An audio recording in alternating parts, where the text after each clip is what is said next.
بسم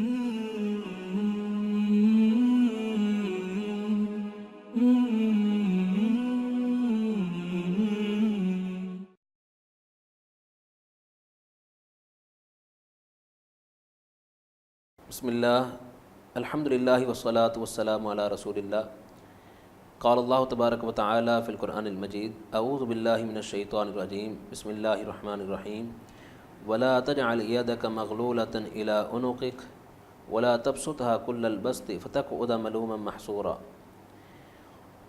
یہ آیت کریمہ ہمیں ایک اہم ترین معاشرتی ایک حکم دیتی ہے، اور وہ یہ ہے کہ خرچ کرنے کے تعلق سے ہمیں حکم دیا گیا کہ آپ بالکل کنجوسی بھی نہ کریں، اور تشبیہ دی گئی جس طرح انسان اپنے ہاتھوں کو بالکل گردن سے جوڑ لیتا ہے اور بند کر لیتا ہے اپنے آپ کو، اور میں کہ اس طرح کی کنجوسی بھی نہ ہو اور اس طرح کا کھلا خرچ بھی نہ ہو کہ آپ پھر جو ہے وہ بالکل کلاش ہو کر رہ جائیں۔ گویا کہ درمیانہ روی اور میانہ روی اور یہ راہ اختیار کرنی چاہیے، جسے ہم کفایت شعاری سے بھی تعبیر کر سکتے ہیں، اور بلکہ کفایت شعاری اسی چیز کا نام ہے کہ اپنے اخراجات کو اب ایک کنٹرول کے ساتھ اور ضرورت کے مطابق خرچ کرنا۔ دنیا بھر میں مختلف نعرے لگائے گئے، کہیں کیپٹلزم کا نام ہے، کہیں سرمایہ دارانہ نظام ہے، اس کے پیچھے یہی ایک تصور موجود ہے۔ اور ملک پاکستان میں بھی دو نعرے لگائے گئے ماضی میں۔ ایک برتھ کنٹرول کا نعرہ ہے کہ بڑھتے ہوئے مسائل ہیں، وسائل کم ہوتے جا رہے ہیں، لہذا اس کا حل یہ ہے کہ افراد کو کم کر دیا جائے۔ یہ ایک بڑا عجیب فلسفہ ہے کہ کیا حل ڈھونڈا آپ نے کہ مسائل کا حل یہ ہے کہ افراد کو کم کر دیا جائے کیونکہ وسائل کم ہیں۔ دوسری طرف آپ ڈیم بنانے کی باتیں کرتے ہیں، اس کے لیے فنڈ جمع کرتے ہیں۔ تو بہرحال کفایت شعاری کا نعرہ تو لگایا جاتا ہے، بلکہ یہ نعرہ، اس نعرے کے نام پر آپ دیکھیں ایک مستقل ایک دن منایا جاتا ہے دنیا بھر میں، 31 اکتوبر، کن کی طرف سے؟ جو سوسائٹی ہے سیونگ آف بینکس کی، یہ دن منا رہی ہے، اور کفایت شعاری کے نام پر لوگوں کی سوچ بنائی جا رہی ہے کہ آپ جو ہے مال کو جمع کریں۔ حالانکہ جمع کرنا اور چیز ہے اور کفایت شعاری اور چیز ہے، یہ دونوں علیحدہ علیحدہ چیزیں ہیں۔ موجودہ مسائل میں ہمارا کیا حل یہ ہے کہ ہم برتھ کنٹرول کریں، افراد کو ختم کر دیا جائے؟ یہ تو دنیا بہت پہلے سے کر رہی ہے، خودکشیاں، اپنے آپ کو خود ختم کر لینا۔ تو حکومتیں بھی اگر یہی کریں کہ قبل از وقت جو ہے برتھ کنٹرول کی باتیں کریں، تو وہ کوئی ایسا حل پیش نہیں کر رہی کہ جسے قابل تعریف کہا جائے۔ قابل تعریف اور قابل عمل حل کیا ہے؟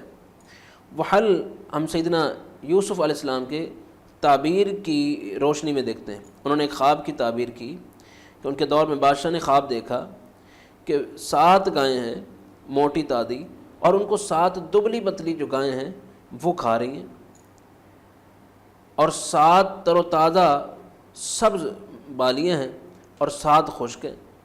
یہ خواب یوسف علیہ السلام کی خدمت میں پیش کیا گیا۔ یوسف ایھا الصدیق افتنا فی 7 بقرات سمان یاکلہن 7 عجاف۔ اور اس خواب کی تعبیر سیدنا یوسف علیہ السلام نے یہ فرمائی کہ 7 سال آئیں گے بڑے آسان، خوب فراوانی ہوگی، پھر اس کے بعد اگلے جو 7 سال آئیں گے وہ 7 شداد ہوں گے، 7 مشکل سال ہوں گے، سخت سال، قحط سالی والے سال، اور اس کے بعد پھر ایک سال ایسا آئے گا کہ اللہ تبارک و تعالی خوب اپنی طرف سے فراوانی عطا فرما دے گا، بارشیں بھی ہوں گی، اور جو ہے وہ پھل اور نباتات بھی زمین سے باہر آئیں گی۔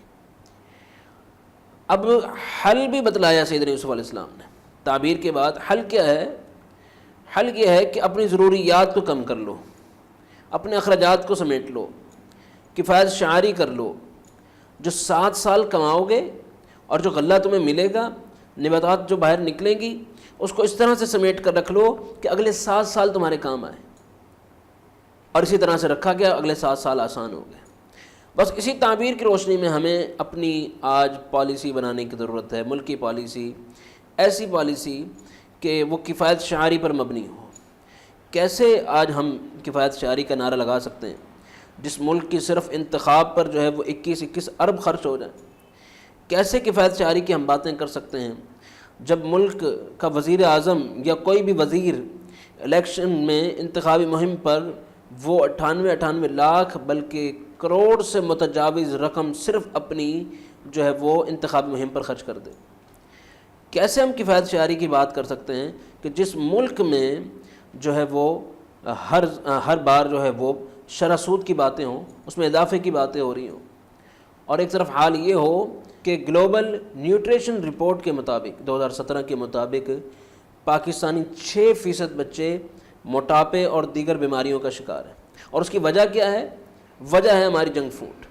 آج فوڈ اسٹریٹس بنا دیے گئے اور لاکھوں کروڑوں روپے یومیہ ضائع ہو رہے ہیں، اور وہ کھانا سڑکوں میں ضائع کر دیا جاتا ہے.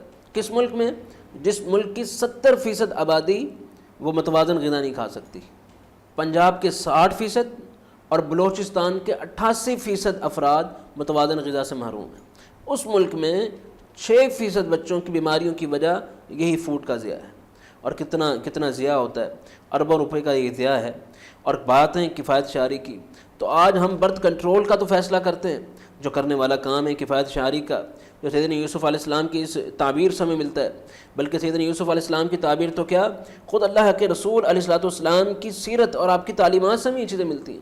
کہیں اللہ کے رسول علیہ السلام 3 سانسوں میں پانی پینے کا حکم دے رہے ہیں. اس کے پیچھے وجہ کیا ہے؟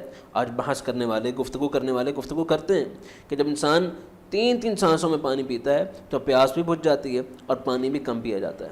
کہیں اللہ کے رسول علیہ السلام کی تعلیم ہے کہ مومن 1 آنت میں کھاتا ہے اور کافر 7 آنتوں میں کھاتا ہے، یعنی 7 گنا زیادہ کافر کھا رہا ہے. مومن کو کم کھانے کی تعلیم دی جا رہی ہے. اور کہیں حدیث اس حوالے سے موجود ہیں کہ زیادہ کھانے والے کی مذمت کی جا رہی ہے. کہیں اللہ کے رسول علیہ السلام تعلیم فرما رہے ہیں کہ آپ گھر میں کھانا بنائیں، اس کا شوربہ ذرا پتلا کر لیں اور پڑوسی کو پہنچائیں. کہیں اللہ کے رسول علیہ السلام تعلیم فرما رہے ہیں کہ ایک کا کھانا کئی افراد کو کافی ہو جائے. کہیں روزوں کی تعلیم ہے تو روزوں میں بھی یہی احساس ہے. یہ بھی کفایت شعاری کے ایک جذبے کو پیدا کرتا ہے اور اس احساس کو جگاتا ہے.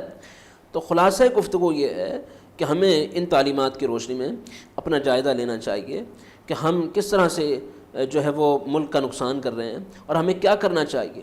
اگر حکومتی طبقہ مخلص ہے اور وہ واقعتاً ملک کے لیے کوئی اچھا کام کرنا چاہتا ہے اور وہ چاہتا ہے کہ یہاں بہتری آئے، تو یہ سب سے پہلے کام کرنے کے ہیں.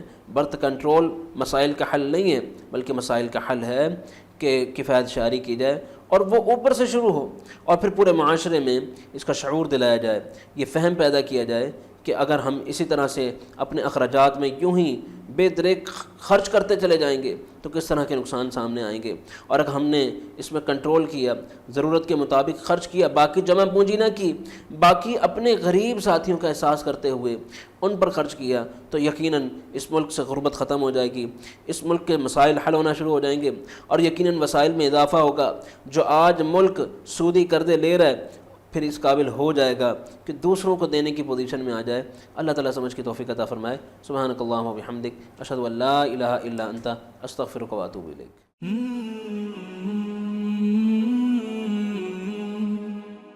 سبسکرائب کریں اور بیل آئیکن پر کلک کریں تاکہ آپ کو بر وقت ہماری ویڈیوز کا نوٹیفیکیشن مل سکے.